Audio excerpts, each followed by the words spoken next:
আমরা দেখো একটা গুণের শর্ট ট্রিক শেখাচ্ছি কীভাবে করব। দেখো এখানে উপরে রয়েছে 4 আর নিচে রয়েছে 1। তো আমরা কি করব, ফার্স্ট আমরা কি করব, একের সঙ্গে যখন 4 গুণ করবো 4 এককে, তাহলে আমরা এখানে হবে 4।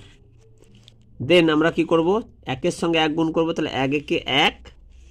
আর এই দিক থেকে 2 এর সঙ্গে 4 গুণ করবো, 4 দুগুণে 8, তাহলে 8 আর 1 যোগ করলে কত হয়ে যাবে। এরপরে কি করব, এই একের সঙ্গে 3 গুণ করব, তাহলে 3 একে 3 হবে।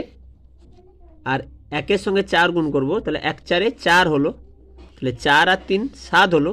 আর মাঝখানে এই 2 একে 2 করব, তাহলে 2 একে 2, তাহলে কি হলো 3 যুক্ত 2 যুক্ত 4, অর্থাৎ কত হবে 4 3 7 আর 2 9 হলো। নেক্সট কি করব, 2 এর সঙ্গে 3, 3 দুগুণে 6 আর 1 একে 1, তাহলে 6 আর 1 7।